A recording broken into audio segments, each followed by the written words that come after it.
में लिए हुए, नो नीड कि उसको बस में पढ़ेंगे, नो नीड कि उसको क्लासरूम के बाहर घूम घूम के पढ़ेंगे। वो पेपर कुछ लोग कैसे जाते हैं, बेचारे पढ़ते रहे, अरे अरे अरे आ रहे सर, आ रहे हैं सर, बोल रहे बेटा टाइम हो गया पेपर का, बाहर लर्न कर रहे हैं। ये कर्फ्यू होता था, हम लोगों को अलाउड ही नहीं था। क्यों हो रहा है? जरा एक और चित्रण, मैं जो अनुभव कर रहा हूं कि कैसे ये फीलिंग मैनेजमेंट हम सबको परेशान कर रहा है। मुझे दिल्ली से आना होता है एवरी वीक। मैं पिछले 9 years non stop every week without absent, यानी 100% मेरी अटेंडेंस है। क्यों है? सिर्फ फीलिंग मैनेजमेंट, सिर्फ खुश हूं। अभी मैं आपसे बात कर रहा हूं 100% खुश हूं। कोई क्या सोचेगा मुझे परवाह नहीं। मैं ये मोटिवेशन लेक्चर क्यों दे रहा हूं? स्वयं मोटिवेट होने के लिए। आपको फायदा होता हो तो इसमें मेरी क्या प्रॉब्लम है? जरा इस फीलिंग मैनेजमेंट को देखिए। मुझे दिल्ली से भिलाई आना होता है एवरी वीक मंडे। मैं सुबह 2:50 पे उठता हूं, फ्लाइट पकड़ता हूं और भिलाई आता हूं। मैंने देखा कि लोगों को क्या हो रहा है। आप भी जरा इस चित्र को देखिए और आप पाएंगे कि जरा जरा सा फीलिंग मैनेजमेंट करके आप अपने जीवन को बदल सकते हैं। आप फ्लाइट में बैठेंगे जरूर, मेरा वादा है आपसे। अगर नहीं भी बैठे, आप अगर ईमानदारी से परिश्रम कर रहे हैं तो बैठने को मिलेगा। फ्लाइट में जब जाते, आप ट्रेन से इस चित्रण को ट्रेन से भी जोड़ सकते हैं, ट्रेन में गए होंगे। फ्लाइट में जब जाते हैं तो सबसे पहले एयरपोर्ट में अंदर जाने के लिए एक लाइन लगती है।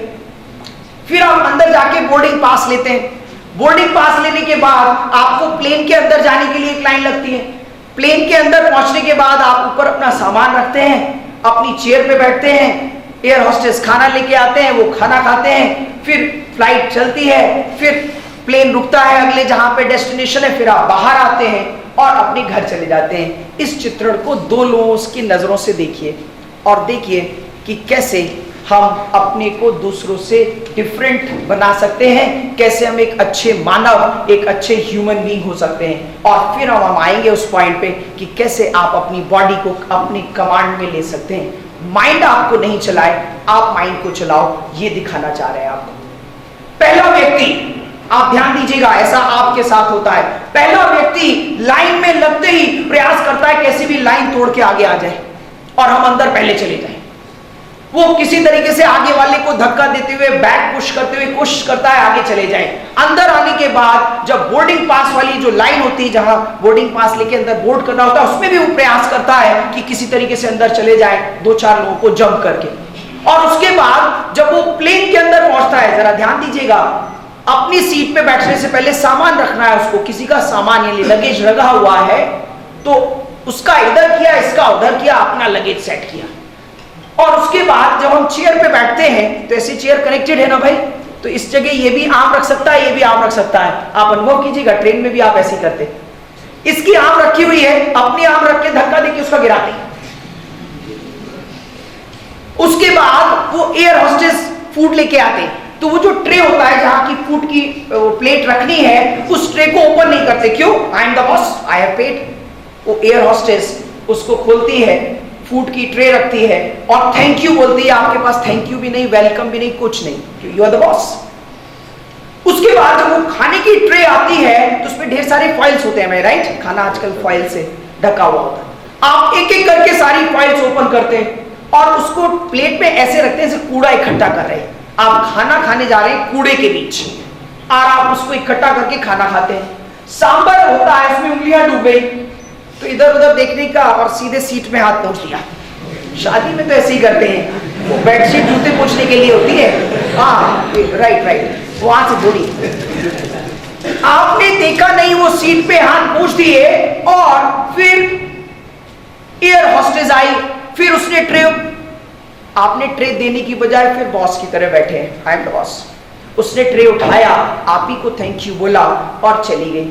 प्लेन रुका, प्लेन रुकने के बाद आगे वाले पहले उतरेंगे फिर पीछे वाले। आप ऐसे खड़े होते हैं जैसे कि अभी सबको धक्का देके हम पहले निकल जाएं। अब जरा इस दूसरे व्यक्ति को देखिएगा और ये देखिए कि जीवन पूरा फीलिंग मैनेजमेंट था, आपने गड़बड़ कर लिया। ये दूसरा व्यक्ति बोर्डिंग पास की लाइन में लगा, पीछे वाला धक्का दे रहा था। पूछा भाई साहब आप जल्दी में आगे आइए, उसको आगे बुलाया। पीछे वाले को इतना सुकून मिला, अरे वाह क्या इंसान है हमारे आगे वाला। बड़ा खुश हुआ कि कितना अच्छा इंसान है। उसके बाद बोर्डिंग पास लेने के बाद फिर प्लेन में अंदर जाने वाली लाइन में जा रहा था, फिर किसी ने धक्का दिया, उसको भी बोला आपको लगता है जल्दी है, क्योंकि उसको पता है मेरी सीट पे कोई नहीं बैठ सकता, इस प्लेन से हम भी जाएंगे और ये भी जाएगा। उसको बोला आइए आप आगे, उसको आगे बुला के फिर अंदर भेज दिया। वो भी बड़ा खुश हुआ, कहता लगता है कोई अच्छा इंसान, मतलब उसको अच्छा समझ रहा है और खुद को खराब नहीं। अंदर प्लेन में पहुंचने के बाद जब उसको सामान रखना था, उस जगह पे किसी का रखा हुआ था, ma'am can I shift your luggage, इतने अच्छे से कोई पूछेगा तो आप मना करेंगे क्या भाई साहब? नहीं, you can no problem. Shift किया, अपना सामान रखा, उसके बाद जब बैठा सीट पे, देखा इस आर्म रेस्ट पे यानी कुर्सी के हत्थे पे, जिसे हिंदी में बोलेंगे, उसका हाथ रखा हुआ था। चलो आज हम हाथ नहीं रखेंगे इधर, ऐसे रख लिया। बगल वाला सोच रहा है यार कुछ डिफरेंट व्यक्ति लग रहा है, ये अपने हिंदुस्तानी तो नहीं लग रहा है, क्योंकि एक भी बार आम पुश नहीं किया इसने। एयर हॉस्टेस आई, एयर हॉस्टेस ने जैसी ट्रे देने की कोशिश की, पहले उसने वो जिसपे फूड का प्लेट रखना था उस ट्रे को ओपन किया, ट्रे रखने नहीं दिया, हाथ में लिया, थैंक यू मैम। फॉइल्स को ओपन किया और ध्यान से तय करके एक तरफ सजा के प्लेट में रखा कि खाना खाने जा रहे हैं, कूड़ा नहीं। सांबर में हाथ डूब गए, टिश्यू पेपर को उठाया, एक तरफ से टिश्यू पेपर, आप कैसे टिश्यू पेपर यूज करते हैं? ऐसे लिया, आज टिश्यू पेपर की हत्या कर देंगे। हाँ, उसको ऐसे करके और ऐसे प्लेट में रखते हैं कि जो ट्रे उठाने जा रहा है, please he is also human being, think about him. ऐसे टिश्यू पेपर की हत्या करके रखते। उस इंसान ने क्या किया, टिश्यू पेपर का एक फोल्ड साइड से हाथ साफ किया, टिश्यू पेपर को वापस रिवर्स फोल्ड किया जिससे गंदा नहीं दिखे, रख दिया। उसके बाद जब दोबारा वो एयर होस्टेस ट्रे लेने के लिए आई, आपने उससे पहले टिश्यू पेपर का जो साफ हिस्सा था उससे पूरी ट्रे को ढक दिया, और जिससे कि जब एयर होस्टेस उस ट्रे को उठाए तो उसको खराब नहीं लगे। It's all feeling. आपने वो ट्रे उठा के उसको दी, थैंक यू बोला आपने, और वो ट्रे लेके आपको एक स्माइल देके वो एयर होस्टेस जा रही। आप जब प्लेन रुका, आपने आराम से बारी का इंतजार किया कि आगे लोग हैं भाई, उनको भी उतरना है, और ज्यादा से ज्यादा मैक्सिमम 5 मिनट से भी कम टाइम लगता है पूरे प्लेन को खाली होने में। आराम से अपनी बारी का इंतजार किया और फिर प्लेन से बाहर निकले। देखो इस फीलिंग मैनेजमेंट में एक व्यक्ति ने कितने सारे लोगों को खुश कर दिया, आप ये देख रहे होंगे। Am I right? किसको खुश किया? पहले जो 2 व्यक्ति आगे लाइन में लगाए, फिर किसको खुश किया? ये वाले भाई साहब जो बगल में बैठे हैं। फिर किसको खुश किया? Air hostess. एयर हॉस्टेस जो बार बार सोच रही है प्लेन के अंदर 4-5 लोग पढ़े लिखे बैठे हैं लगता है, जबकि पढ़े लिखे सब है। और फिर आपने आखिरी में अपनी बारी का इंतजार करते हुए आगे वाले लोगों को सेटिस्फाई किया। आप ऐसे सोच रहे हैं ना? नहीं, हमने सबसे ज्यादा अपने को खुश किया। I am feeling better. ओहो, अगली बार फ्लाइट में गए, इत्तेफाक से वही दोनों जोड़ीदार मिल गए जो पिछली बार बैठे थे। अरे देखा ये लोग टिश्यू पेपर तमीज से यूज कर रहे हैं, अरे देखा ये फॉइल भी फोल्ड करके रख रहे हैं। ओहो, आई एम द चेंज। अब मुझे अच्छा लगना शुरू हुआ। Yes, I can change the world, I can change the people. ओहो, फिर याद आई बचपन की वो कविता, बूंद बूंद से सागर बनता है।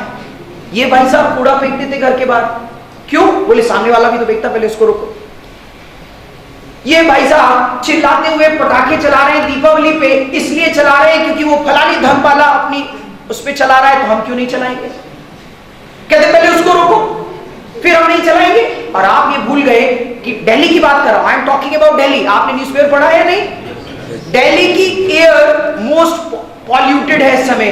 मैं जाता हूं हर वीक तो मुझे एहसास होता है। अभी जब मोस्ट पॉल्यूटेड थी उस दिन मैं भिलाई पहुंचा, हवा चल रही थी, बाहर खड़े होकर मैंने लंबी लंबी 2-4 सांस लिया, वो जिंदा हूं ऐसा फील किया।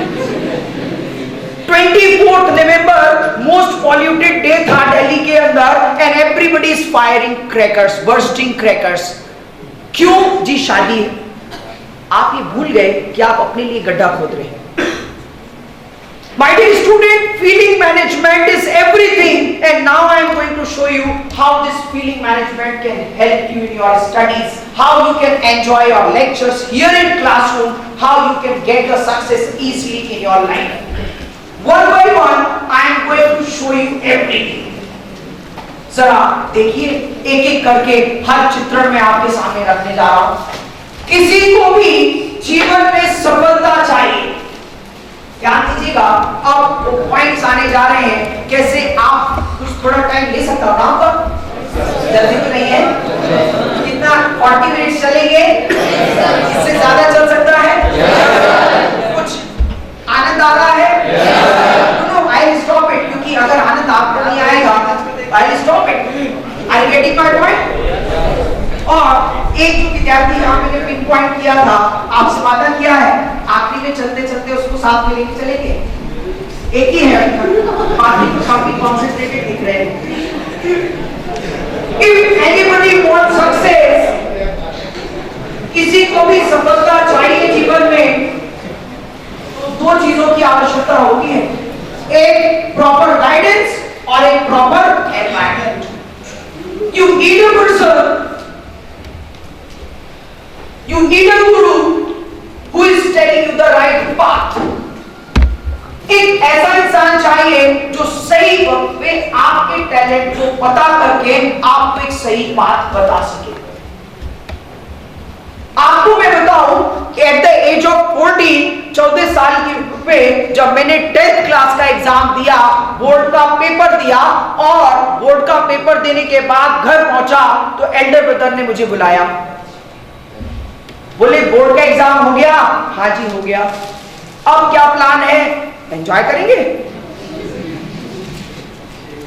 उन्होंने बोला कल से आपकी पढ़ाई शुरू। मैंने कहा ये क्या बात है भाई, ये क्या है? मैंने कहा ये नहीं होगा। अरे इतना मेहनत किया भाई, अब तो आराम चाहिए। He asked me कल से आपकी पढ़ाई क्यों शुरू? उन्होंने पूछा पहले क्वेश्चन, आप क्या बनना चाह रहे हो? मैंने कहा जी इंजीनियर। इंजीनियर बनना है? अच्छा क्यों बनना है? मैंने कहा जी फिजिक्स, केमिस्ट्री, मैथमेटिक्स स्पेशली बहुत अच्छा लगता है, पर इत्तेफाक से मैं आजकल मैथमेटिक्स ही पढ़ाता हूं। और इत्तेफाक से कुछ कुछ स्टूडेंट सेलेक्ट हो जाते हैं तो बड़े बड़े कॉलेजेस में पढ़ने लगते हैं, वो बेचारे मेहनत करते हैं, because I never say they are because of me, because teacher is always catalyst in the life of a person. Teacher can not be reactant. Chemistry पढ़ते ना, केमिकल रिएक्शन में टीचर रिएक्टेंट नहीं हो सकता है, टीचर इज ऑलवेज कैटलिस्ट। ये तेज चल रहा है इसको स्लो करो, ये स्लो चल रहा है इसको तेज करो। सो उन्होंने पूछा, उन्होंने कहा कि आपको कल से पढ़ाई शुरू करनी है। I was not satisfied. उन्होंने दो बातें बताई जो आज तक मेरे जीवन में चमत्कार कर रही। उन्होंने पहला क्वेश्चन पूछा, what is actual life of a person?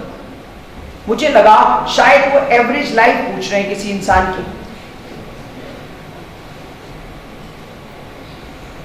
एक डिस्टर्बेंस यहां से आ रहा है तो मैं ये डिफरेंस दिखाता हूं कि शायद ये पब्लिक स्कूल है, मैं राइट, इज्जत का सवाल है, और ये गवर्नमेंट स्कूल है, मैं राइट, पीछे ये गवर्नमेंट स्कूल के स्टूडेंट है, मैं राइट। डिफरेंस देखेंगे हम लोग दोनों में, राइट। ओनली फीलिंग का डिफरेंस देखेंगे अभी। और क्या नाम है बेटा आपके स्कूल का? Allen's. One student is creating problem for your school. उन्होंने पूछा what is actual life of a person? I said 60 years because I thought he was asking average life. मैंने कहा 60 years? उन्होंने बोला नहीं, I am asking actual life span of a person. Actual lifespan of a person starts from 14 and finishes at the age of 22 because at that time I was at 14. कितने साल का था मैं? 14. उन्होंने बोला 14 से लेके 22 के बीच में। मैंने पूछा क्यों? Okay, बोले here in this life period you are full of energy. You are more courageous in comparison to others. If here you channelize your energy, if here you little bit mature, you can do the miracle. एक question और उन्होंने पूछा, कोई sports person favourite है आपका? मैंने बोला सचिन तेंदुलकर, बहुत फेमस था उस समय। आपको शायद न्यूज में पढ़ा होगा, 10 नंबर की जर्सी ब्लॉक कर दी है बीसीसीआई ने। वो 10 नंबर की जर्सी पहनते थे, तो वो बीसीसीआई ने बोला किसी को नहीं देंगे क्योंकि he was we call him god of cricket. बोला कि आप सचिन तेंदुलकर आपका फेवरेट है, कुछ आपको उसका रूटीन पता है, कितना खेलता है?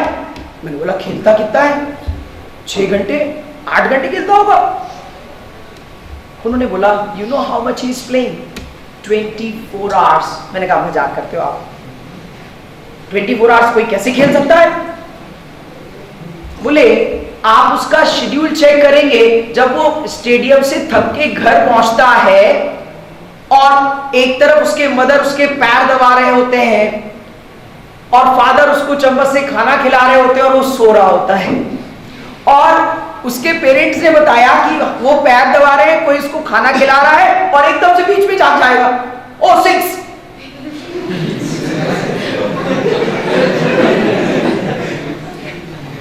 मैंने कहा नहीं, ये संभव नहीं।